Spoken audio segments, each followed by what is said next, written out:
મહુવા તાલુકાના ટીડીઓ તાલુકા વિકાસ અધિકારીને ફરી એકવાર માર પડ્યો હોવાની ઘટના સામે આવી છે. મહુવા તાલુકા પંચાયતના શેખપુર બેઠકના સભ્ય પરિમલ પટેલે ટીડીઓને ઢોર માર મારી કપડાં પણ ફાડી નાખ્યા. અગાઉ પણ 2 માસ પહેલા પણ પરિમલ પટેલે ટીડીઓને લાફા ઝીકી દીધા હતા. મહુવા પોલીસે પરિમલ પટેલ વિરુદ્ધ ગુનો નોંધી વધુ તપાસ હાથ ધરી છે. પરિમલ પટેલ ઘટના બાદ મોબાઈલ બંધ કરી ફરાર થઈ ગયો છે. હાલના સમયમાં સરકારી અધિકારીઓ સલામત નથી, ત્યાં સામાન્ય પ્રજાની સલામતીની આશા કઈ રીતે રાખી શકાય? આવી જ એક ઘટના બની છે મહુવા તાલુકાના તાલુકા પંચાયત કચેરીમાં. તાલુકા પંચાયતના તાલુકા વિકાસ અધિકારીને ગઈકાલે બપોરના સમયે તાલુકા પંચાયતના સભ્યએ ઢીબી નાખ્યો હતો. મહુવા તાલુકા વિકાસ અધિકારી ગઈકાલે બપોરના સમયે પોતાની ઓફિસના કર્મચારીઓ સાથે કામ કરી રહ્યા હતા. દરમિયાન મહુવા તાલુકા પંચાયતના શેખપુર બેઠકથી ચૂંટાયેલા સભ્ય પરિમલ પટેલ અચાનક ઓફિસમાં ઘસી આવ્યા હતા. ટીડીઓ સાથે ગાળાગાળી કરી ટીડીઓને ધક્કા મૂકીનો માર મારીને ટીડીઓનો શર્ટ પણ ફાડી નાખ્યો હતો. ટીડીઓને બચાવવા વચ્ચે આવેલા કર્મચારીઓને પણ પરિમલ પટેલે મારી લીધા હતા. એટલું જ નહીં, ટીડીઓની ઓફિસને તાળું મારી ચાવી પણ સાથે લઈ ફરાર થઈ ગયો હતો. જોકે સમગ્ર ઘટનામાં તાલુકામાં ચર્ચાનો વિષય બની છે, કારણ કે 2 માસ પહેલાં પણ પરિમલ પટેલ આજે ટીડીઓને બધાની વચ્ચે લાફા ઝીકી દીધા હતા. જોકે તે સમયે પોલીસ ફરિયાદ કરી પરિમલ પટેલની ધરપકડ કરવામાં આવી હતી. પીસી મહલા તાલુકા વિકાસ અધિકારી મહુવા સુરત. ગઈકાલે જે ઘટના બની મારા ટીડીઓ ચેમ્બરમાં, મને કોઈ જાતની ખબર નહીં હતી અને મારા સ્ટાફ વિભાગીય વડા સાથે બાંધકામ વિભાગ, મનરેગા વિભાગ, એ પહેલાં હિસાબી પણ હતા અને જિલ્લા પંચાયતના બાંધકામ સમિતિના ચેરમેન પણ હતા. અચાનક દરવાજામાંથી ચેમ્બરમાં મારી ખુરશી સુધી પહોંચી ગયા અને એમને તો અહીંથી ઉઠ, તારી જરૂર નથી કરીને મારે 2-5 લાફા મારી દીધા અને શર્ટ ફાડી નાખ્યું. તો આજે મને ખુદને થાય છે કે ગુજરાતના ઓફિસર ગેજેટેડ ક્લાસ 2 વિકાસના કામોમાં લોકોના હિતમાં જ્યારે કામો કરવાના થતા હોય અને ટીડીઓના ચેમ્બરમાં એક ગુજરાત સરકારની એક કાયદાકીય અને કાયદો વ્યવસ્થાની વચ્ચે જ્યારે એક પટ્ટાવાળાથી માંડીને ઓફિસર કોઈ દિવસ ના નહીં પાડતા હોય, પણ ગઈકાલે જોયું અધિકારીની કોઈ સલામતી નથી. અધિકારીની કોઈ સલામત નથી, તો અમારે કામગીરી કેવી રીતે કરવી? તાલુકા પંચાયતના સભ્યો દ્વારા ટીડીઓને 2 વખત જાહેરમાં માર મારવામાં આવ્યો હતો, પરંતુ મારવામાં કેમ આવ્યા તેનું કારણ ટીડીઓ જાતે પણ નથી. તાલુકા વિકાસ અધિકારીઓની સુરક્ષાને લઈ ગંભીર પ્રશ્નો ઉઠાવ્યો છે. હાલના વર્તમાન શાસનમાં અધિકારીઓ પણ સલામત નથી, ત્યારે અધિકારીઓ પ્રજાની વચ્ચે જ કંઈક કામ કેમ કરવું એ ગંભીર પ્રશ્નો ઊભા થયા છે. ઘટના બાદ તાલુકા વિકાસ અધિકારી અને તાલુકા પંચાયતના તમામ કર્મચારીઓને બોલાવી ઘટના પાછળનું કારણ પૂછ્યું હતું.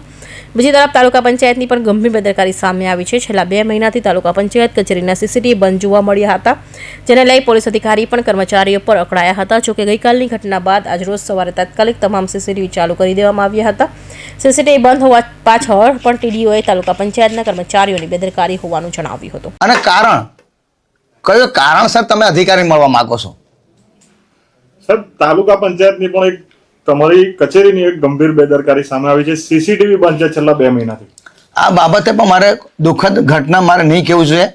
એક હું પણ જવાબદાર અધિકારી છું, પણ મને દુઃખ થાય છે કે જે અમલ થવો જોઈએ સમયસર, અને મેં ઘણી વખત અમલ માટે કરાવું છું, પણ ઉપર નીચે આ મારો સ્ટાફ જે છે, આજે તમે જે ઘટના બની એનું તમે પૂછપરછ કરતા હતા, પૂછપરછ કરતા સહજ રીતે જોઈએ તો એ વાતાવરણ પરથી પીએસઆઈ સરે પણ અનુમાન કર્યું, નોંધ લીધી.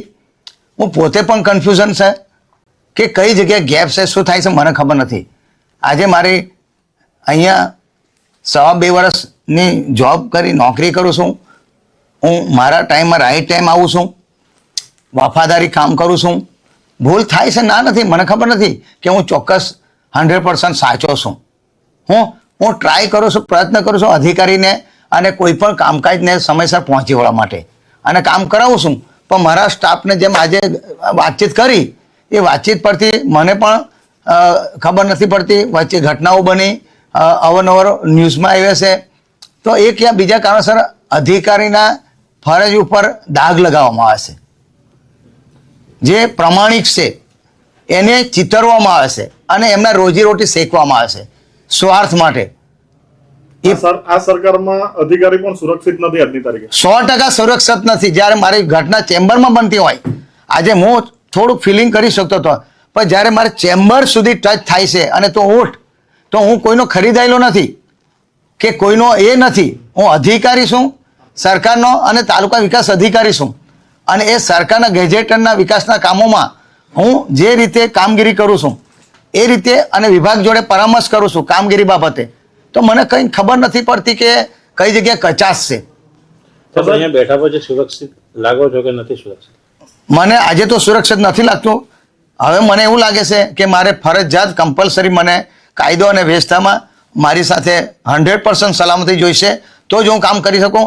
અને મારે હવે કામ કરવામાં મારે ખુદને જાતને પૂછું છું કે જે મારો સ્ટેમિના હતો, મારી જે પારદર્શકતા વહીવટ છે, એને લાયસન્સ લાગ્યું છે, ડાઘ લાગ્યો છે. એટલે પ્રાંત મેડમને પણ મેં કીધું, મેડમ આઈ એમ સો સોરી, હવે મારાથી નોકરી ના થાય. સર 2 મહિનાથી સીસીટીવી બંધ હતા, તમે તમારા માણસોની ઉપર એ કરો છો કે એ લોકોએ નથી કરાવ્યા, તો આજે ને આજે કઈ રીતે ચાલુ થઈ ગયા? એમને કદાચ ખ્યાલ આવ્યો હશે કે જે ઘટનાઓ બની અને ઘટનાઓને ગંભીરતાને ધ્યાન રાખીને એમને લાગ્યું છે કે અમે ખોટું કરી રહ્યા છે અથવા તો અમારા કામગીરીમાં બેદરકારી છે, સમયસર કરી નહીં શકતા, અને એનું પરિણામ જે મળવું જોઈએ, જે સમયે સકંજામાં કે સોલિડ રિઝલ્ટ મળવું જોઈએ, એ સોલિડ ન મળવાના કારણ કે મેં વારંવાર વિભાગથી માંડીને દરેકને ધ્યાન દોરું છું કદાચ કામમાં, તો કદાચ મારા કર્મચારીને એવું થાય છે કે સાહેબ વધારે પડતું કામ કરાવે છે અથવા તો વધારે એ કરીને, તો કદાચ બની શકે આ લોકોના ઉપર નીચે, મને કંઈ ખબર નથી.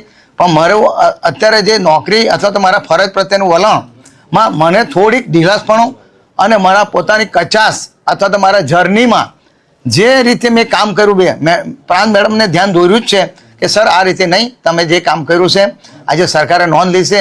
અને ગઈકાલે મેડમને પણ કીધું, મેડમે પણ કીધું કે ટીડીઓ શ્રી આખું તંત્ર તમારી જોડે જ છે, પણ મેડમને કીધું મારે કામગીરી કેવી રીતે કરવી. સર કોઈ પરિમલભાઈ હાથે કોઈ 2.5 વર્ષના કાર્યક્રમમાં કોઈ અંગત અદાવત કે કોઈ બોલાચાલી કે કોઈ કામ બાકી હોય, શેના કારણે આવું થાય વારંવાર? આ બાબતે મારા જ્યારે 2.5 વર્ષની જર્નીમાં એક પણ પર્સનલ મુલાકાત માટે કે એમની જે કંઈ કામગીરી વિકાસના કામો બાદ કોઈ ચર્ચાઓ નથી, કોઈ ચર્ચાઓ નથી. તો શા માટે હુમલો કર્યો તમારી પાસે? એ જ મને ખબર નથી પડતી. વચ્ચે ઇલેક્શનના ટાઈમે પણ હું જ્યારે મારી ફેમિલી સાથે અથવા તો મારી નોકરીના અથવા તો સમય ફરજ દરમિયાન બહાર જ્યારે મારે કદાચ ઘરે કે બહાર જવાનું થાય, તો એ ટાઈમે પણ આ લોકો પોતે ઓચિંતી મારા ઉપર હુમલો કરવામાં આવે છે અને આ દુરુપયોગ કરે છે, એ કરે છે અને ખોટી ખોટી રજૂઆતો કરે, મુખ્યમંત્રીને ધમકીઓ આપીને આ રીતે. પણ મેં મારે જે કંઈ હોય એમને કહું છું, ભાઈ તમે મને મૂકો, તમારા જે કંઈ કામકાજ બાકી હોય તો મારા ધ્યાન પર મૂકો, હું કરવા રાજી છું, મારા તરફથી કોઈ ના નથી. એ પણ કામ એવું નથી કે બે જે અનાદાર કરી હોય અથવા તો ગેટ આઉટ કર્યો હોય. મારી હંમેશા પોઝિટિવિટી અને કામને પ્રાયોરિટી આપીને કોઈ પણ તાલુકા પંચાયતના ચૂંટાયેલા પ્રતિનિધિઓને હંમેશા માટે મારી વફાદારી અને એમના કામકાજ માટે ઇમિડિયેટ સોલ્યુશન કરવા માટે પ્રયત્ન કરું છું. જોકે સમગ્ર ઘટના મામલે પોલીસે મહુવા તાલુકા વિકાસ અધિકારીની ફરિયાદ લઈ તાલુકા પંચાયત સભ્ય પરિમલ પટેલે વિરુદ્ધ ગુનો નોંધી ફરાર પરિમલ પટેલની ઝડપી પાડવા માટે કવાયત હાથ ધરી છે. બીજી તરફ તાલુકા વિકાસ અધિકારી સાથે બનેલી મારામારીની ઘટનાને લઈ બારડોલી પ્રાંત અધિકારી અને જિલ્લા વિકાસ અધિકારી દ્વારા પણ ઘટના પર થતી કાર્યવાહી પર સીધી નજર રાખી હોવાનું જાણવા મળ્યું છે.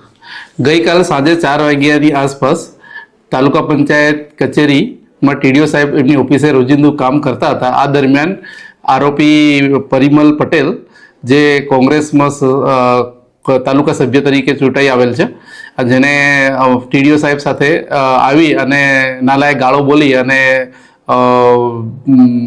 જીક વકીલો ટીડીઓ સાહેબ સાથે મારામારી કરેલ છે. ત્યારબાદ તે મારામારી કરી અને ત્યાંથી ગાળો બોલી બહાર નાસી છૂટેલ છે. જે બાબતે અમે ટીડીઓ સાહેબને પોલીસ સ્ટેશનને બોલાવી અને ફરિયાદ લેવામાં આવી છે, જેમાં BNS કલમ 121(1), 115(2), 132, 221, 351(3), 352(2) મુજબની અમે ફરિયાદ દાખલ કરવામાં આવી છે. હાલમાં આ પરિમલ પટેલ નાસ્તો ફરતો છે, જેની તપાસ અમે શોધખોળ કરવાની કામગીરી કરી રહ્યા છે. સાહેબ અગાઉ આવી કોઈ સેમ ઘટના બની હતી? હા, અગાઉ પણ એ આ પરિમલ પટેલે ટીડીઓ સાહેબ સાથે આવી અને આવી રીતે જ એને મારામારી કરી હતી, જે બાબતે આપણે એને ફરિયાદ પણ લીધી હતી અને તાત્કાલિક એને એરેસ્ટ પણ કરી લીધો હતો. અને આ આજે દોઢ બે મહિનાનો સમય થયો છે અને એને પાછી આ રીતનું કૃત્ય કર્યું છે. સાહેબ કોઈ કારણ જાણવા મળ્યું છે આ મારવા પાછળનું? કોઈ અત્યાર સુધી એવું કોઈ કારણ જાણવા મળ્યું નથી, કેમ કે એને અચાનક જ આવીને એને ટીડીઓ સાથે મારામારી કરેલ છે. એટલે ટીડીઓ સાહેબ જરા જે પૂછવામાં આવતા હતા એમને કીધું કે કઈ કારણ વગર ડાયરેક્ટ જ એને આવીને મારામારી કરી છે. તાલુકા મથક કચેરીમાંથી સાહેબ સીસીટીવી કોઈ મળી આવ્યા છે મારામારીના કે એવું કશું? એ તપાસ ચાલુ છે. હાલમાં તો પ્રાથમિક એવું જાણવા મળ્યું કે સીસીટીવી કેમેરા ત્યાં થોડા બંધ છે અત્યારે. તાલુકા કચેરીના બંધ છે. બંધ છે. Suresh Rathod, Hind TV news, Bardoli.